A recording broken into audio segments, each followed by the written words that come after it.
चरण रेणु भजन अनुकूला शुद्ध भक्त चरण रेणु भजन अनुकूला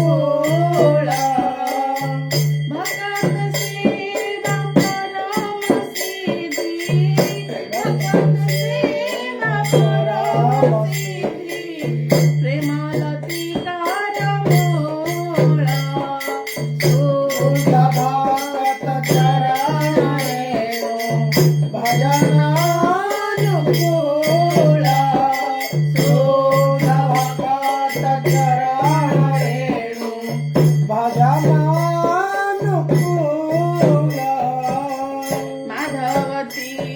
भक्ति जननी जतने पालन करी माधवती भक्ति जननी जतने पालन करी कृष्ण बसती बसती बोली कृष्ण बसती बसती बोली परम आदरे बोली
माधव तो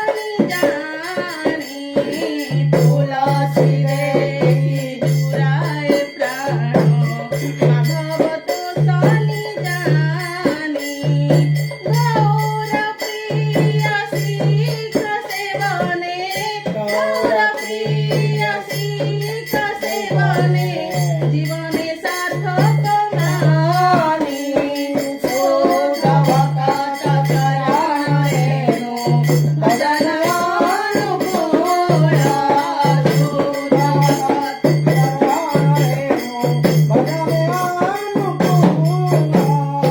भक्ति विनोद कृष्ण भजने अनुकूल पाई भक्ति विनोद कृष्ण भजने अनुकूल पाई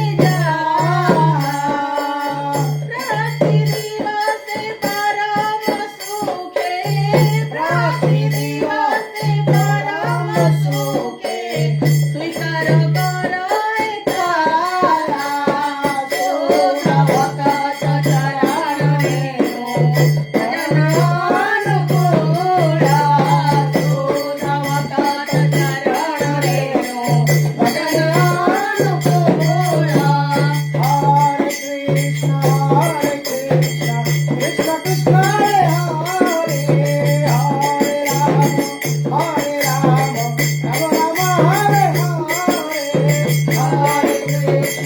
हरे कृष्ण कृष्ण कृष्ण हरे हरे हरे राम राम राम हरे हरे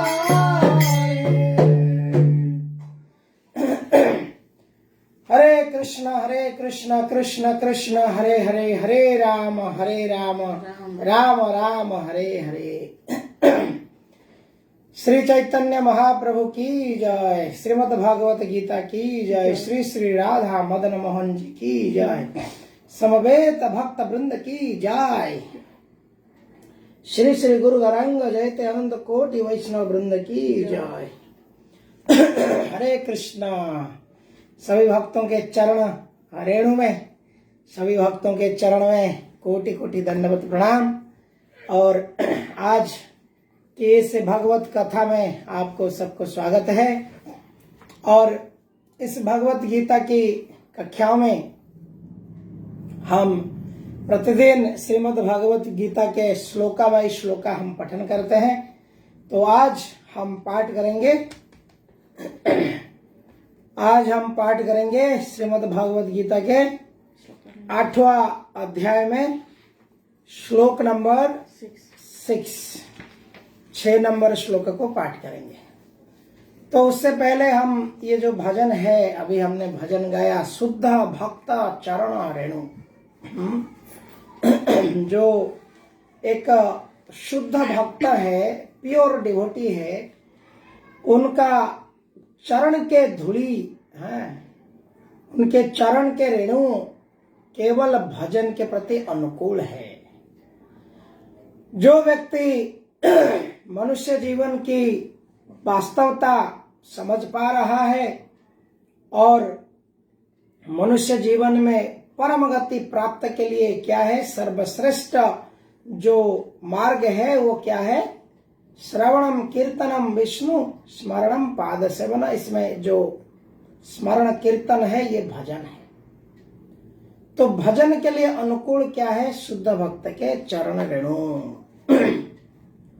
इस प्रकार से ये बड़ा, सबसे बड़ा ये भक्ति लता के जो भक्ति का जो लता है, वो लता के लिए ये भक्त का चरण रेणु भक्ति लता को ग्रोथ करवाने में, वृद्धि करवाने में बहुत बहुत मदद करता है। तो इस प्रकार से माधव तिथि बोले तो एकादशी, जन्माष्टमी, ये सब को माधव तिथि कहा जाता है। और ये सब जो है भक्ति को आगे बढ़वाता है। भगवान के धाम, नित्य धाम को, लीला को जाके देखना, उस धाम में जाके वास करके भक्त संग लेकर आना, हरि कथा को श्रवण करना, भगवान के विग्रहों की आराधना करना, दर्शन करना, प्रसाद पाना। इस प्रकार से प्रेममय सेवा के माध्यम से एक व्यक्ति भगवत भक्ति में बहुत आगे बढ़ सकता है। भगवान की प्रिय तुलसी कृष्ण प्रियसी नमो नमो तुलसी देवी की सेवा तुलसी देवी की पूजा इस प्रकार करने से एक व्यक्ति गोलक वृंदावन धाम, भगवान के जो नित्य धाम वहां पर आ सकता है। तो हम यहाँ देखते हैं कि कैसे ये भक्ति विनोद ठाकुर इतने सुंदर भजन इसको गाए हैं, जो बहुत सुंदर भजन है। तो ये भजन जो है हमें भक्ति के मार्ग में आगे और बढ़ावा देने की भजन है। तो इसलिए हम घर पे तुलसी देवी की पूजा करते हैं, एकादशी का व्रत करते हैं, भगवान के मंदिरों में जाके श्री विग्रह का दर्शन करते हैं और तत्पश्चात क्या करते हैं, भगवान की जो शुद्ध भक्त है, ये सबसे बड़ा इंपॉर्टेंट है, शुद्ध भक्त की चरण कमल में प्रार्थना करते हैं और उनके चरण को, धूलि को एक व्यक्ति को लगाना चाहिए मस्तक में। श्रीमद् भागवत कहता है, श्रीमद् भागवतम में वर्णित है, unless one smear his entire body with the dust of a lotus feet of the pure devotees, जब तक कोई व्यक्ति एक शुद्ध भक्त, कृष्ण के प्योर शुद्ध भक्त के शरीर का चरण रज्जु को जब अपने शरीर में उसको लेप करता है, तब जाकर के कृष्ण भक्ति उसकी बहुत बहुत भक्ति लता जो है उसकी ऊपर उठती है। तो इस प्रकार से वैष्णव की महानता यहाँ पर भगवान ये भागवत के इस श्लोक में कहते हैं। तो भगवान कृष्ण कहते हैं, भगवत गीता में भी कहते हैं, भागवतम में भी कहते हैं, जो व्यक्ति मेरे भक्त है तो वो तो मेरे प्रिय है, परंतु मेरे भक्त का जो भक्त है वो मेरा सबसे प्रिय है। तो इसका अर्थ नहीं है कि हम भगवान को छोड़ करके खाली भगवान के भक्त को पूजा करें, गुरु बना करके भगवान के भक्त को हम खाली गुरु बना करके उनका ही पूजा करें।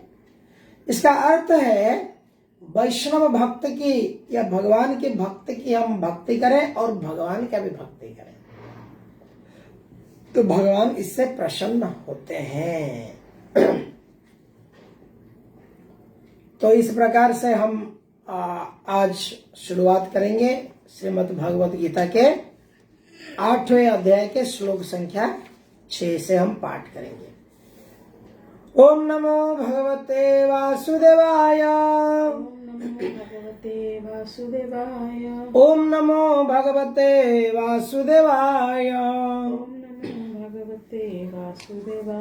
ओम नमो भगवते वासुदेवाय,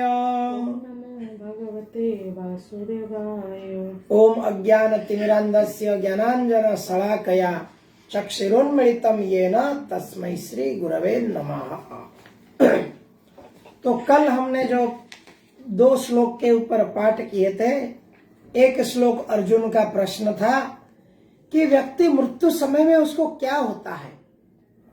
अर्जुन का इस प्रश्न के उत्तर देते वक्त भगवान ने पहला वाले श्लोक में कहे कि जो व्यक्ति जीवन के अंत समय में मुझे स्मरण करता है और शरीर त्याग करता है, तो वो मेरे स्वभाव को प्राप्त करता है, इसमें कोई रंच मात्र संदेह नहीं है।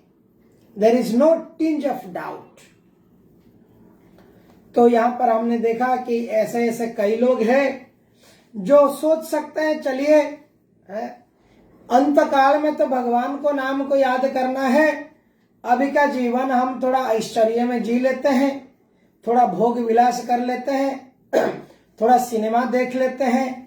आजकल चलचित्र तो टीवी के माध्यम में 500 चैनल है, सब एक एक चैनल को उपभोग करते हैं और अलग अलग प्रकार के व्यंजन, वेज नॉन वेज सब खा करके हम हमारी इस शरीर को, इंद्रियों को तृप्त कर लेते हैं और अंत काल में भगवान को याद कर लेंगे। ये श्लोक का हिसाब से तो अंत काल में याद करना है। भगवान को अंत काल में वृद्ध समय में याद करना है।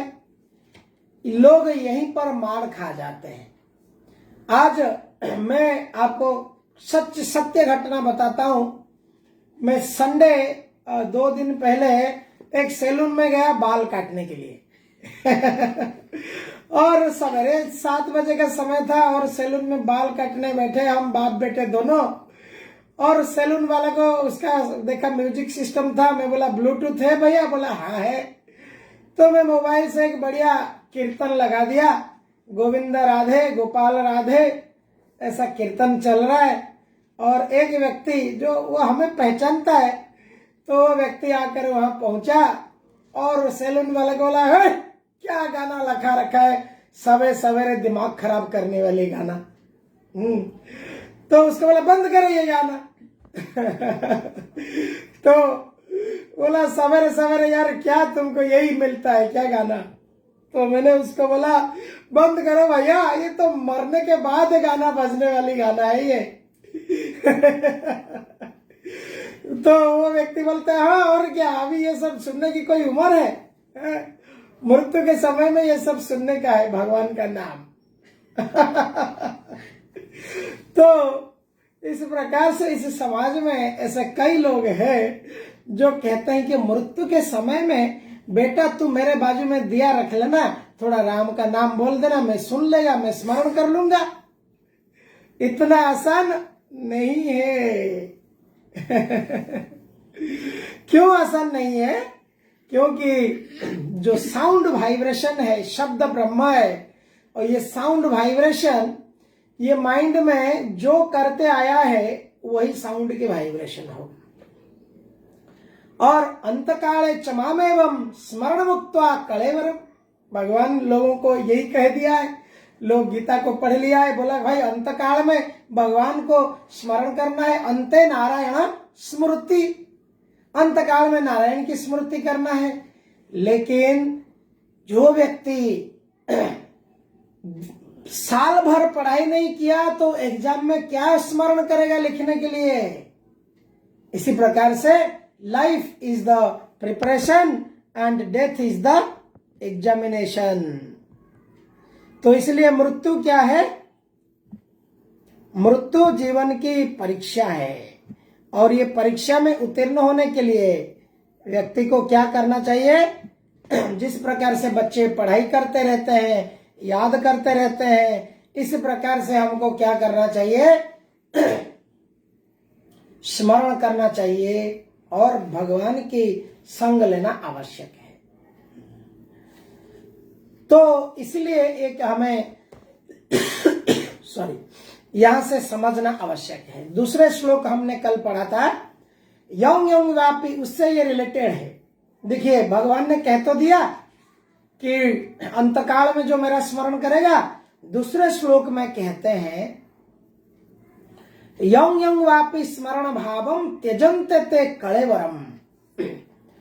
जो व्यक्ति का जैसा स्मरण भाव रहेगा शरीर त्याग करने के लिए, वो उस प्रकार भाव को प्राप्त करेगा। जो सोच रहा होगा दिन जीवन भर, जिसने जो सोचा है मृत्यु के समय में वो वही सोचेगा।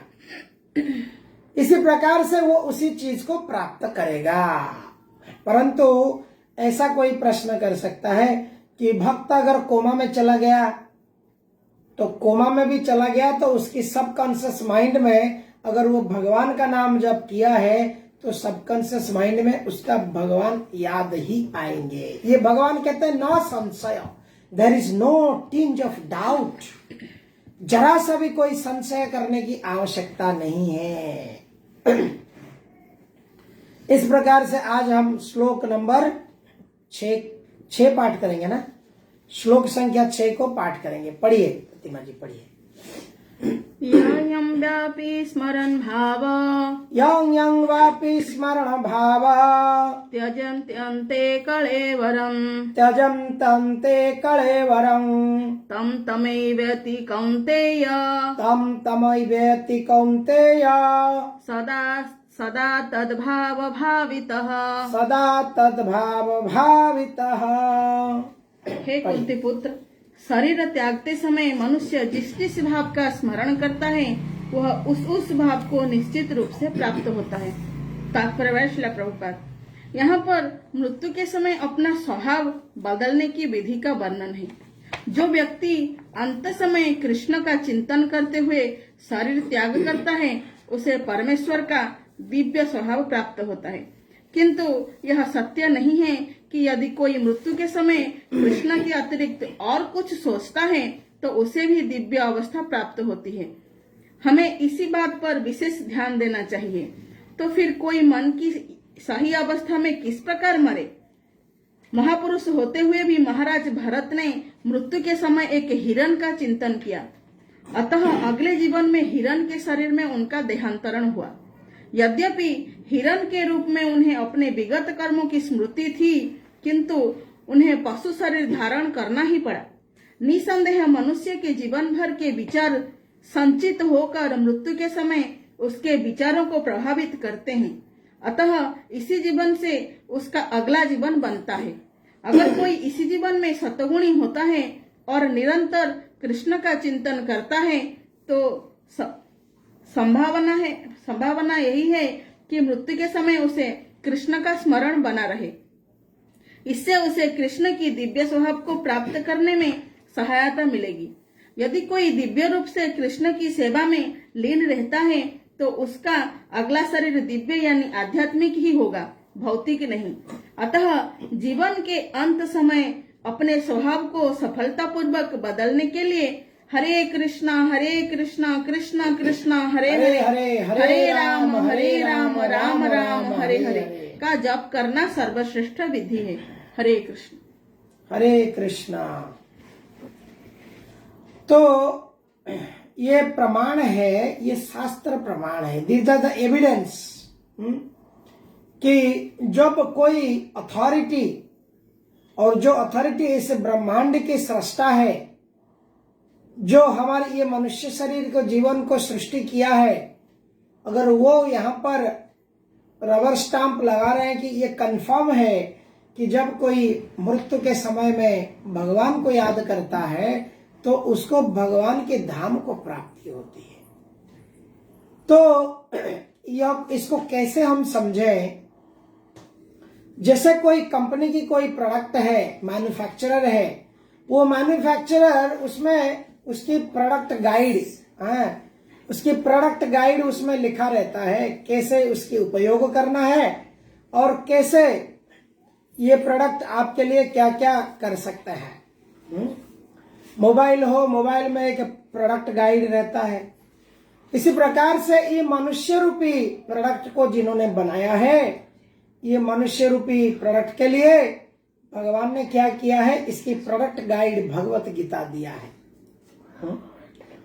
तो इस भगवत गीता से हम देखते हैं किस प्रकार से प्रकृति बदलता रहता है और जो मृत्यु समय में एक व्यक्ति प्रकृति का नियम के अनुसार उसको शरीर बदलना रहता है। लेकिन ये शरीर बदलने के समय देखिए, ये चेंजिंग प्रोसेस ये बाय नेचर्स लॉ, शरीर बदलना। देखिए हम देखते हैं बारिश आता है तो पहाड़ से अपने आप, मट्टी से अपने आप सारे वृक्ष मट्टी के अंदर से आ जाते हैं। तो हमें यहाँ प्रतीत होता है कि नहीं, मट्टी के अंदर कुछ बीज था, वो बीज में पानी गिरने के बाद तुरंत आ गया। तो वो बीज जो है भगवान कहते हैं अहं वीर्य प्रदा पिता, वो बीज प्रदान करे पिता कौन है? मैं हूं। इसी प्रकार से भगवान यहाँ पर कहते हैं कि मृत्यु के समय में जो मुझे मेरी चेतना को याद करता है वो क्या करता है, इस भौतिक जगत से वो आध्यात्मिक जगत में चला जाता है।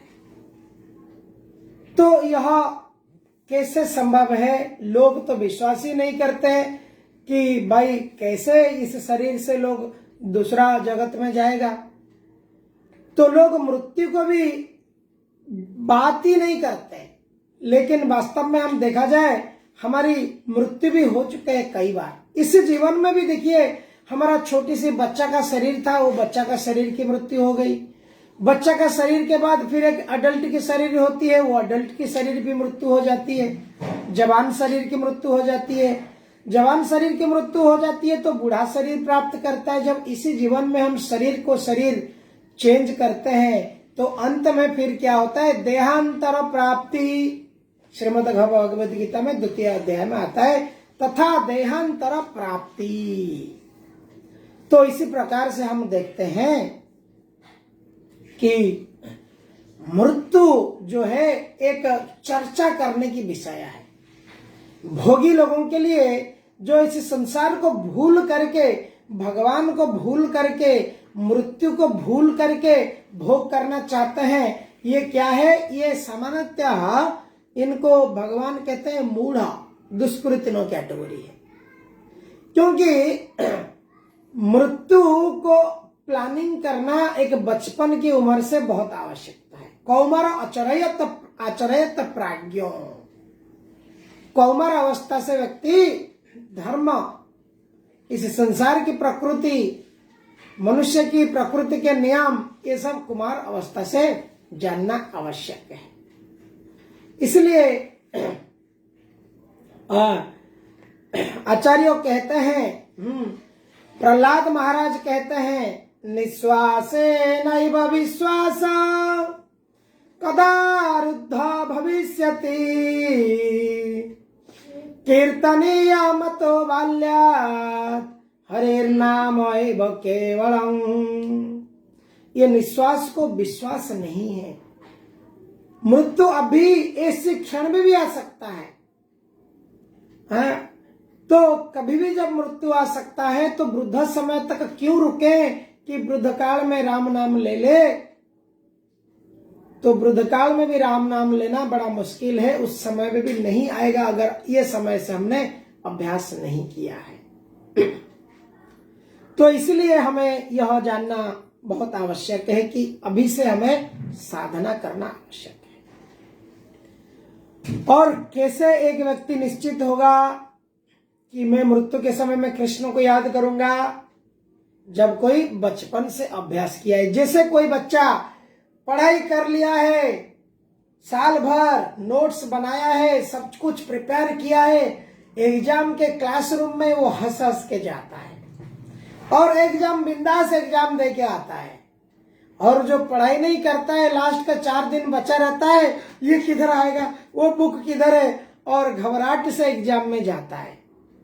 इस प्रकार से जो व्यक्ति अंतिम समय में मृत्यु का घड़ी को जब देखता है, बहुत घबराहट होता है।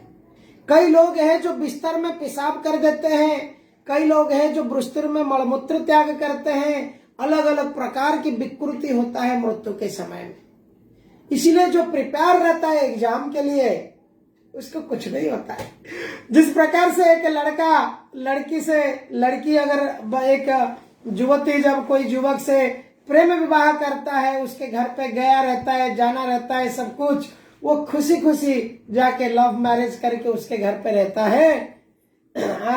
उसको रोने की कोई नहीं, उसको पता है मैं कहाँ जा रहा हूँ। इस प्रकार से इस व्यक्ति क्या करता है, खुशी खुशी बोलता है मैं बस शरीर त्यागने वाला हूँ। ऐसे साधु सन्यासी है जो अपने इच्छा से शरीर त्यागते हैं,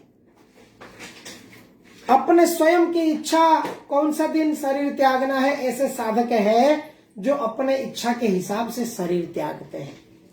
जैसे पितामह भीष्म अपने इच्छा के हिसाब से मृत्यु किया, अपने शरीर को त्यागा।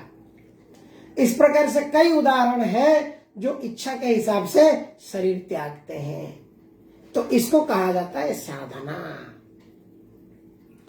दूसरा है कि एक व्यक्ति जो भगवत भक्ति का प्रचार करता है, भगवान कहते हैं, चैतन्य महाप्रभु कहते हैं, उसके मन के अंदर मैं खुद आके बैठ के उसको उठा के कृष्ण याद कर दिला देता।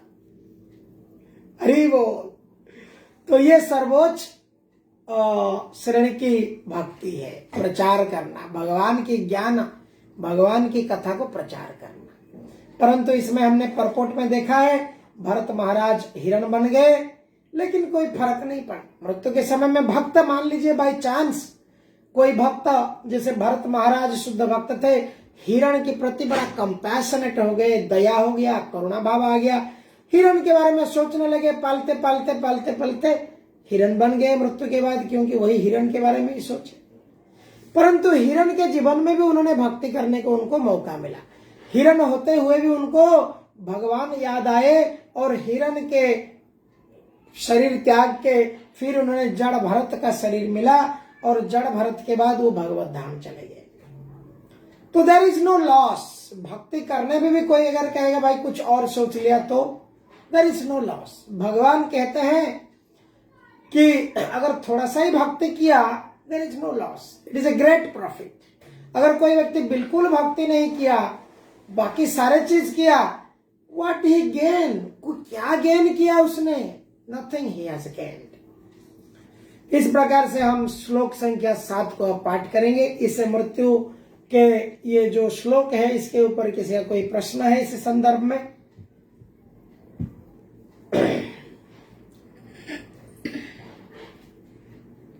हरि बोल। आगे वाले श्लोक पढ़ते हैं। तस्मात् सर्वेषु कालेषु मामनुस्मरयुध्य च मयार्पिता मनोबुद्धि मामेवस्य संशयः। हरे कृष्णा। कोई पढ़ना चाहेंगे? पढ़िए प्रभु जी, पढ़िए। अतएव हे अर्जुन, तुम्हें सदैव कृष्ण रूप में मेरा चिंतन करना चाहिए और साथ ही युद्ध करने के कर्तव्य को भी पूरा करना चाहिए। अपने कर्मों को मुझे समर्पित करके तथा अपने मन एवं बुद्धि को मुझ में स्थिर करके तुम निश्चित रूप से मुझे प्राप्त कर सकोगे। तात्पर्य श्रील प्रभुपाद। अर्जुन को दिया गया यह उपदेश भौतिक कार्यों में व्यस्त रहने वाले समस्त व्यक्तियों के लिए बड़ा महत्वपूर्ण है। भगवान यह नहीं कहते कि कोई अपने कर्तव्यों को त्याग दे। मनुष्य उन्हें करते हुए साथ साथ हरे कृष्ण का जप करके कृष्ण का चिंतन कर सकता है। इससे मनुष्य भौतिक कलमश से मुक्त हो जाएगा और अपने मन तथा बुद्धि को कृष्ण में प्रवृत्त करेगा। कृष्ण का नाम जप करने से मनुष्य परम धाम कृष्ण लोक को प्राप्त होगा, इसमें कोई संदेह नहीं। हरे कृष्ण। हरे कृष्णा। हरे कृष्णा। बहुत बहुत धन्यवाद प्रभु जी। तस्मात् सर्वेषु कालेषु माम अनुस्वर युद्ध च। तो अगर हम इस भगवत गीता को अपना जीवन रूपी युद्ध समझे, हमारे जीवन में भी हम संघर्ष कर रहे हैं। संघर्ष, लाइफ इज ए बैटलफील्ड। हमारे जीवन एक बैटलफील्ड है, इसमें युद्ध कर रहे हैं। अर्जुन युद्ध करते करते भगवान कह रहे तुम मुझे याद करो, और हम हमारी क्रियाएं, हम काम कर रहे हैं, जो भी कर रहे हैं, हम जीवन के संघर्ष में जो भी कुछ कर रहे हैं, अगर इसके करते हुए हम भगवान के नाम लेते हैं, भगवान को याद करते हैं, तो क्या होगा? हम जीत सकते हैं। और अगर कोई व्यक्ति ये चीज कर पाता है तो वो वास्तव में क्या करता है? इस भव सागर से उद्धार पाने के लिए सबसे श्रेष्ठ विचार, श्रेष्ठ भक्ति कर रहा है। तो इसी प्रकार से अगर हम यहां देखें, मेंटल, फिजिकल, इंटेलेक्चुअल, ये 3 चीज है। मेंटल बोले तो हमारा मन, इंटेलेक्चुअल बोले तो बुद्धि, और फिजिकल शरीर। मनसा कायेन वाचा, मन, शरीर और बुद्धि। तो भगवान यहाँ पे 3 चीज को लगाने को कह रहे हैं। मयार्पितो मनो बुद्धि, मुझे अर्पण कर दो। कैसे? मानसिक में थिंक ऑफ मी, मेरे बारे में सोचो। शरीर में तुम्हारा प्रिस्क्राइब ड्यूटी, कर्तव्य कर्म करो। और बुद्धि में क्या करो? बुद्धि को ममई बुद्धि निवेशय, मेरे में तुम्हारी बुद्धि को इन्वेस्टमेंट कर दो। इस प्रकार से क्या करो, रिजल्ट क्या होगा, इसका रिजल्ट होगा कि एक व्यक्ति will get freedom from all material contamination. सारी भौतिक कलमश से एक व्यक्ति निश्चित रूप से मुक्त मिलेगा और भगवान को प्राप्त करेगा। इसलिए श्री चैतन्य चरितामृत में कहा जाता है कि भगवान कृष्ण प्रेमर यही एक अपूर्व प्रभाव, गुरु समण धुके कराय दास भाव। गुरु सम लघु कराय दास भाव।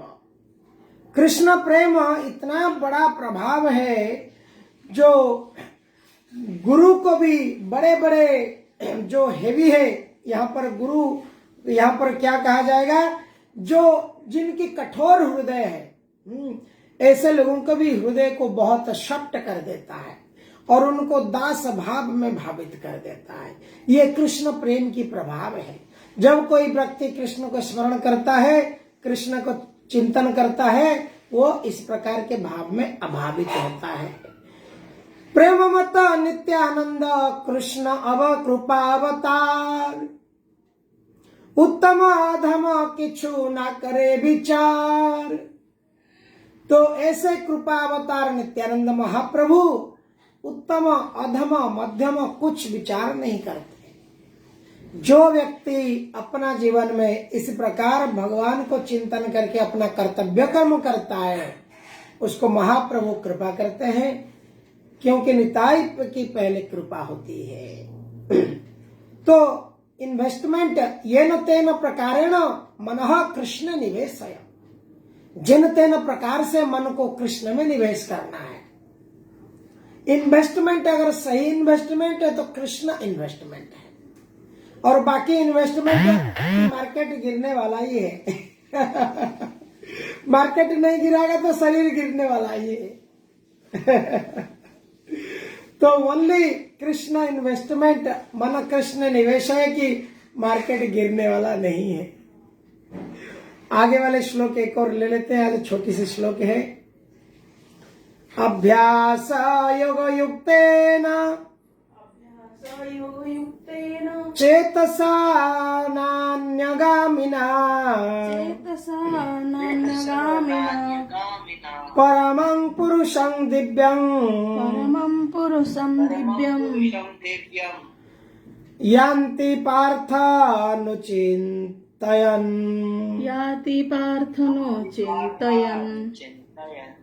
हरे कृष्णा। पढ़ेंगे कोई माता जी? ओके, पढ़िए पढ़िए। हे पार्थ, जो व्यक्ति मेरा स्मरण करने में अपना मन निरंतर लगाए रखकर अविचलित भाव से भगवान के रूप में मेरा ध्यान करता है, वो मुझको अवश्य ही प्राप्त होता है। तात्पर्य वह श्रील प्रभुपाद। इस श्लोक में भगवान कृष्ण अपने स्मरण किए जाने की महत्ता पर बल देते हैं। महामंत्र हरे कृष्ण का जप करने से कृष्ण की स्मृति ही हो आती है। भगवान के शब्द उच्चार ध्वनि के जप तथा श्रवण के अभ्यास से मनुष्य के कान, जीभ तथा मन व्यस्त रहते हैं। इस ध्यान का अभ्यास अत्यंत सुगम है और इससे परमेश्वर को प्राप्त करने में सहायता मिलती है। पुरुषम का अर्थ भोक्ता है। यद्यपि सारे जीव भगवान की तटस्थ शक्ति है, किंतु वे भौतिक कल्मश से युक्त हैं। वे स्वयं को भोक्ता मानते हैं, जबकि वे होते नहीं। यहाँ पर स्पष्ट उल्लेख है कि भगवान ही अपने विभिन्न स्वरूपों तथा नारायण, वासुदेव आदि स्वांशों के रूप में परम भोक्ता है। भक्त हरे कृष्ण का जप करके अपनी पूजा के लक्ष्य परमेश्वर का इनके किसी भी रूप नारायण, कृष्ण, राम आदि का निरंतर चिंतन कर सकता है। ऐसा करने से वह शुद्ध हो जाता है और निरंतर जप करते रहने से जीवन के अंत में वह भगवत धाम हो जाता है। योग अंतःकरण के परमात्मा का ध्यान है। इसी प्रकार हरे कृष्ण के जप द्वारा मनुष्य अपने मन को परमेश्वर में स्थिर करता है। मन चंचल है, अतः आवश्यक है कि मन को बलपूर्वक कृष्ण चिंतन में लगाया जाए।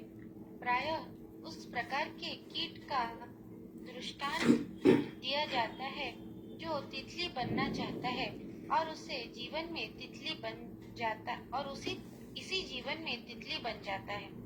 इसी प्रकार यदि हम निरंतर कृष्ण का चिंतन करते रहें तो यह निश्चित है कि हम जीवन के अंत में कृष्ण जैसा शरीर प्राप्त कर सकेंगे। हरे कृष्ण। जय। इसके उदाहरण कल किए थे माता जी, थैंक यू। हरे कृष्णा। देखिए जो तितली बोले तो क्या, बटरफ्लाई, राइट? बटरफ्लाई है ना, यस। तो एक कैटरपिलर, सांबालुआ कैटरपिलर जब बहुत निरंतर चिंता करता है बटरफ्लाई के ऊपर, उसका शरीर देखिए कितना लोम वाला शरीर है एक कैटरपिलर का। वो क्या करता है, इतना लोम वाला शरीर को तुरंत उसी शरीर ही अपने आप बटरफ्लाई बन जाता है, प्रजापति। तो अगर इसी शरीर में एक दूसरा शरीर को प्राप्त कर पाता है, तो एक व्यक्ति अगर बटरफ्लाई के बारे में सोच के बटरफ्लाई इस जन्म में हो सकता है, यह एक बड़ा प्रमाण है कि एक व्यक्ति कृष्ण के बारे में चिंतन कर करके कृष्ण लोक, वैकुंठ लोक को प्राप्त कर सकता है। यह प्रमाण है, यहाँ पर प्रभुपाद जी कहते हैं। दूसरा, यहां पर देखते हैं भगवान स्ट्रेस देते हैं, भगवान इंपोर्टेंस देते हैं याद करने में, रिमेम्बर में। माताएं खाना पकाते पकाते याद कर सकते हैं भगवान की लीला, भगवान की कथा, भगवान को रिमेम्बर कर सकते हैं। जैसे जशोमती मैया दधी दूध जो भी सेवा करती थी, दामोदर गोविंद दामोदर माधवेति, गोविंद दामोदर माधवेति, ब्रजे प्रसिद्धं नवनीत चौरं, गोविंद दामोदर माधवेति। तो इस प्रकार से व्यक्ति भगवान के स्मरण कर सकता है, लीलाओं को स्मरण कर सकता है, और स्मरण करना बहुत आवश्यक है। जो नवदा भक्ति है, नवदा भक्ति में अलग अलग भक्त 9 प्रकार के भक्ति में प्रमुख है। जिसे श्रवण करने में परीक्षित महाराज, श्रवण रे परीक्षित, कीर्तन रे व्याससुत, हिरण्यनंदन करी थिले स्मरण। ये जो 3 इंपॉर्टेंट है, श्रवण में परीक्षित महाराज, कीर्तन में व्याससुत यानी सुखदेव गोस्वामी, कंटिन्यू 7 दिन भगवत कथा की कीर्तन किए थे। हिरण्यनंदन, हिरण्य कश्यप के पुत्र प्रहलाद महाराज विष्णु स्मरण करते थे, इतना पिताजी उसका पहाड़ से फेंकता था, वो भगवान की स्मरण से भगवान उनको बचाते थे, सदैव वो स्मरण करते थे। सदैव सबई मन कृष्ण पदार बिंदयो। इसी प्रकार से मन को कृष्ण के चरण कमल में स्मरण करके यहाँ पर भगवान कृष्ण कहते हैं। दूसरा, अगर हम देखते हैं स्मरण में क्या है कि बहुत तरीका, अच्छा तरीका स्मरण करने की है, भगवान की नाम जप करना। जब भगवान के नाम को जप करते हैं, कान सुनता है, मुख बोलता है। तो ये श्रवण के माध्यम से हम, श्रवण कीर्तन के माध्यम से हम हमारी कृष्ण चेतना को जागृत कराएंगे। देखिए, कृष्ण चेतना अपने अंदर है, उसको जागृत कराना है। तो जागृत कराने के लिए श्रवण कीर्तन ये दोनों बहुत आवश्यक। इसलिए बार बार गुरु, आचार्य, साधु सब यही कहते हैं, दिन भर आप सुनते रहो, दिन भर नाम जपते रहो, दिन भर कृष्ण के नाम चिंतन करते रहो। अगर ये कोई व्यक्ति कर रहा है तो उसकी बेड़ा सुनिश्चित पार हो जाने वाला है। उसके बाद कृष्ण के नाम को प्रैक्टिकली वास्तवता में कैसे करेंगे हम? जब हम कृष्ण का नाम जप करेंगे। यहाँ पर दो चीज है। क्यों भगवान को यहाँ पे कहा गया है पुरुष, कि परमम पुरुषम दिव्यम। तो ये श्लोक में भगवान परम पुरुष है। देखिए ये प्रमाण है। कोई कहता है निराकार ओम निरंजन, भगवान अपनी परिचय खुद दे रहे, मैं परम पुरुष है, मैं एक व्यक्ति हूं। परमम पुरुषम दिव्यम यान्ति पार्थ नो चिंतनम। तो वो मुझको प्राप्त करेगा मेरी परम पुरुष, मेरी मूर्ति, मेरी विग्रहों के सेवा करने से। इस प्रकार से हमें यह समझना आवश्यक है। तो श्रीमद् भागवत गीता में और श्रीमद् भागवतम में ये दोनों में ये कंफर्म किया गया है कैसे एक व्यक्ति भगवान को केवल श्रवण कीर्तन स्मरण ये तीन करता है, बाकी क्रियाएं अपने आप आ जाएगा। जैसे हम श्रवण कीर्तन स्मरण करते हैं, फिर वंदन करने की भाव आएगा, अर्चन करने की भाव आएगा, दास्य भाव बनने की भाव आएगा, आत्मनिवेदन की भाव आएगा। तो ये बाकी क्रियाएं जो अपने आप ये डेवलप हो जाने वाला है। तो इसलिए हमें भगवान के श्रवण कीर्तन को करना बहुत बहुत आवश्यक है। Continuous hearing. इसलिए शास्त्र कहता है कि एक भजन है, बहुत सुंदर भजन है, मन रे हरि भजन, हरि भजन छाड़ी मन रे हरि भजन, दुर्लभ जनम दुर्लभ जनम दुर्लभ जनम कलु अगाड़ी, मन रे हरि भजन, हरि भजन छाड़ी मन रे हरि भजन। रे मना, हरि का भजन को छोड़ करके, हरि का भजन को त्याग करके ये दुर्लभ मनुष्य जीवन को क्या कर दिया? उसको नष्ट कर दिया। Human life is wasted. इसलिए हरि भजन, हरि कीर्तन, हरि स्मरण, हरि चिंतन यही मनुष्य जीवन का वास्तविक लक्ष्य है। एग्जाम समझ के लग जाने का और दिन रात हरि का नाम को छोड़ने का ही नहीं है। और एग्जाम आ जाएगा तो हंस हंस के एग्जाम देने का, काय को डरने का? बिल्कुल नहीं डरने का एग्जाम को। मृत्यु को क्यों डरने का? जो मृत्यु को डरेगा वो कौन डरेगा? जो परीक्षा के लिए प्रिपेयर नहीं किया है। इसलिए भक्त कभी मृत्यु को डरते नहीं है। भक्त बोलते आ जाए अभी। कल हम पढ़ रहे थे कैसे कोई भक्त थे जो कह रहे थे अभी मृत्यु आ जाए, राजा कुलशिक्षा। वो कहते थे मेरे को अभी भगवान याद है प्रभु, अभी अभी आ जाओ आप। तो इस प्रकार से भक्त जानता है कि इसके बाद मैं कहां जाऊंगा, जहां पे मैं ऐसे जगह में जाऊंगा जहां पे जन्म मृत्यु जरा व्याधि दुख आदि नहीं है। हरे कृष्ण कृष्ण कृष्ण हरे हरे, हरे राम राम राम हरे हरे। बहुत बहुत धन्यवाद। Thank you very much. Hare Krishna.